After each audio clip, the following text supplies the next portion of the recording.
मैंने कहा था एक क्वीन, लेकिन अगर कहानी में दो क्वीन निकल आए तो क्या कहना? एक रफ्तार और ऊंचाई की। मैं जानना चाहता हूं कितनी ऊंचाई होती है राफेल की जब आप ऊपर होते हैं, और रफ्तार कितनी होती है। इससे पहले कि मैं मुंबई की रफ्तार की तरफ बढ़ूं, पहले मैं वो जानना चाहता हूं कि जो असल की रफ्तार और ऊंचाई है वो कितनी होती है। जो एक्चुअल हम उड़ पाते हैं वो 50,000 फीट तक जाते हैं। 50,000 फीट? थोड़ा लगा के आपने एक साथ बता दिया। 50,000 फीट। और रफ्तार? और जो हम सबसे ज्यादा तेज जा सकते हैं वो 1800 kmph है। 1800 kmph kilometres? Oh my God, 1800 kilometre. मतलब मैं ऐसे नहीं कर पाएंगे, आपका राफेल निकल गया। ऐसे देखते हैं और वो निकल जाता है। ओह, और आप से गुफ्तगू होगी आज, बातचीत आपसे भी। आप भी सवाल जरूर पूछेगा उनसे जो आपके जहन में आए, लेकिन कंगना पहले आपसे शुरुआत करते हैं। और कई बातें हैं कि एक फिल्म आ रही है आपकी तेजस, बड़ी चर्चा है, उसमें एक कैरेक्टर है तेजस गिल, और आप जब वो हेलमेट लेके जब वॉक कर रही तो मुझे बिल्कुल ऐसा ही लग रहा था जब वो रेड कार्पेट से आप सबसे पहले तो गुड आफ्टरनून एवरीवन। आप मुझे ना मैडम के सामने शर्मिंदा कर रहे हैं। हम लोग बस नाम के पायलट हैं, और ये हमारे जो देश के जो असली हीरोज हैं, जो हमारी सरहदों को सुरक्षित रख रहे हैं और दिन रात हमारी सुरक्षा में लगे हुए हैं, उनके सामने आप मुझे प्लीज़ तेजस के बारे में कोई क्वेश्चन मत पूछिएगा कि कितनी स्पीड पे वो आप उड़ाते हैं और कितनी स्पीड पे क्या करते हैं। देखिए, एक जो नकली गोली होती है ना और असली गोली, हाँ। उसका जो फर्क है ना, वही फर्क है अभी शिवांगी सिंह जी में और मुझ में। तो सारी टेक्निकलिटीज आप इनके सामने मुझसे प्लीज फाइटर पायलट की कुछ मत पूछिएगा। नहीं, मैं आपसे तो कुछ और सवाल पूछूंगा। और अगर देखिए साहब, एक बात है, सब इन्होंने ही कहा है, मैंने कुछ नहीं कहा कि सवाल पूछिएगा, और अगर आप सोते रहे तो मैं बिल्कुल सवाल नहीं पूछूंगा। तो प्लीज मुझे बताइए कि आप जग रहे हैं। लेकिन सच है, कंगना फिल्म की बड़ी चर्चा, मैंने देखा उसका जो डायलॉग है, ओह क्या कमाल का डायलॉग जो आपने बोला है उसमें, शुरुआत में एकदम ओपन, वो जो उसका प्रमोशन, भारत को छेड़ोगे तो छोड़ेंगे नहीं। अभी तो पूरा हो जाने दीजिए। ये डायलॉग बाजी वगैरह हम कर सकते हैं है। तो ये एक भारत को छेड़ोगे तो छोड़ेंगे नहीं।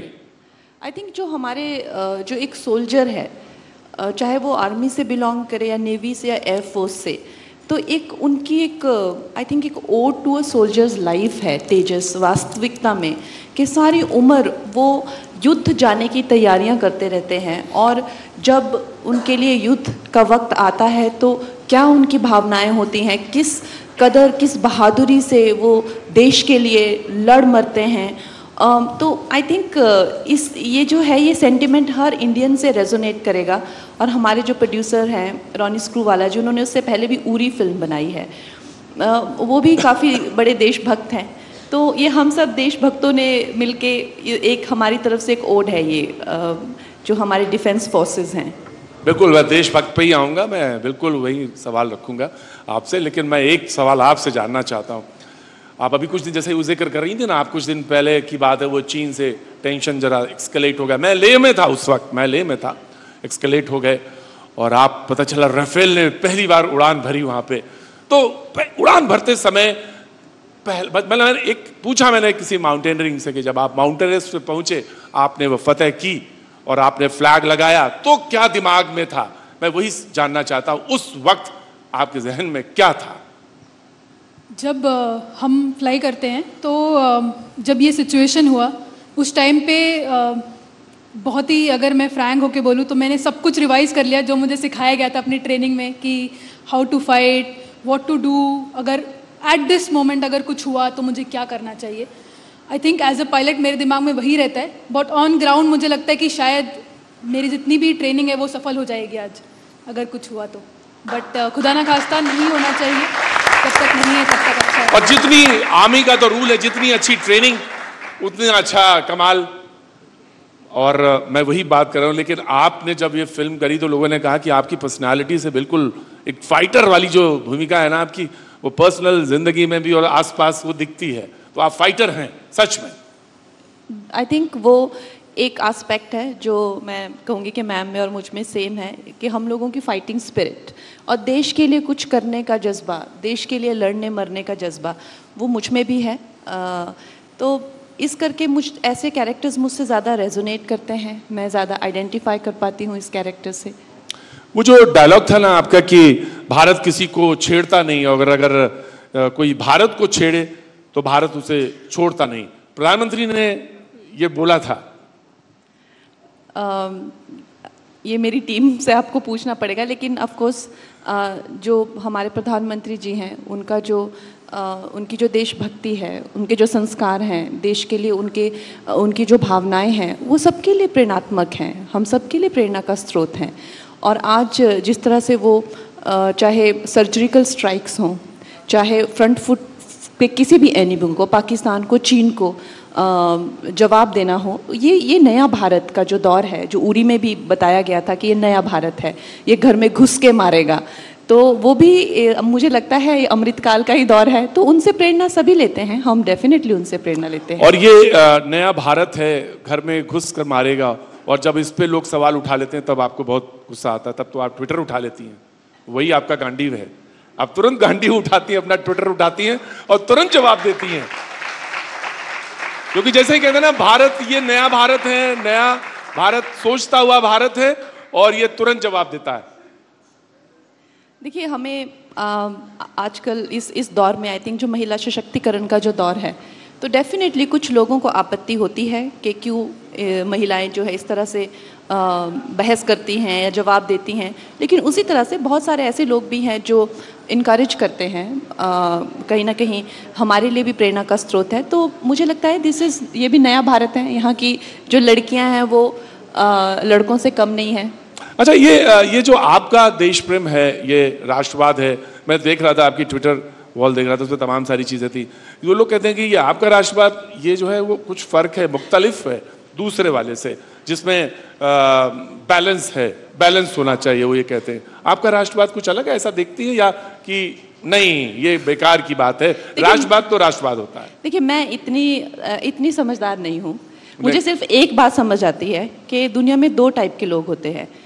वो जो अपने देश के लिए उसको प्रायोरिटी रख के चलते हैं, और एक उस टाइप के होते हैं जिनकी प्रायोरिटी या तो अपना रिलीजन, या अपने लाइफ, या अपनी सेक्सुअलिटी, या अपनी फैशन, या अपनी ये सब, मतलब उनकी एक लिस्ट होती है प्रायोरिटीज़ की।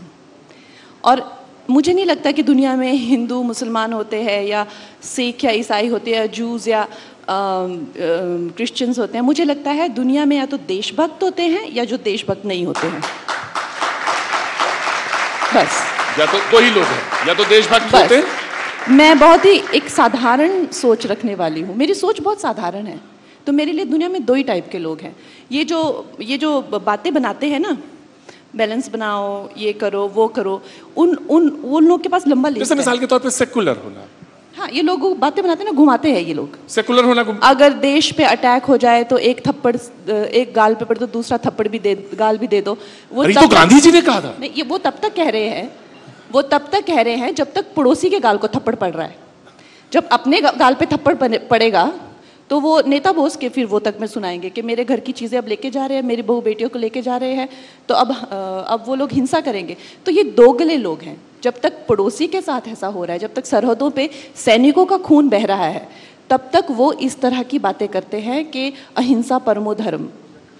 तब तक वो इस तरह की बातें करते हैं कि हम लोग जो है वो, चाहे पाकिस्तान हो गया, चाइना हो गया, इनके जो सिविलियंस हैं, ये तो बड़े प्यार करते हैं भारत को। इस तरह के वो आपको डिफरेंट कई चीज़ें बताएंगे और आपको गिल्ट फील कराएंगे कि आप में जो है, जब दूसरा देश आपको दुश्मनी कर रहा है आपसे, आप में जब दुश्मनी की भावना आती है उनसे लड़ने की, जो कि आपका सर्वाइवल इंस्टिंक्ट है, हर इंसान में होना चाहिए और होता ही है। अगर आप उसको मेंटल स्ट्रक्चर से दबाएंगे नहीं, मेंटली उसको सप्रेस नहीं करेंगे, तो एक ऑर्गेनिक और natural primitive tendency of a human is to survive.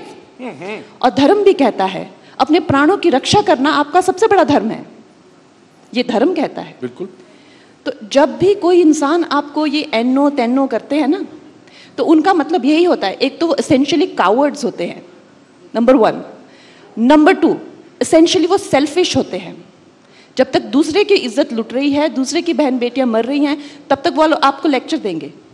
और नंबर 3, वो किसी के नहीं होते, ना वो अपने देश के होते हैं जिसकी मिट्टी का वो खाते हैं, ना वो मातृ ऋण समझते हैं, ना मातृभूमि का ऋण समझते हैं, ना पितृ, ना वो किसी के दोस्त होते हैं, वो किसी के भी नहीं होते हैं।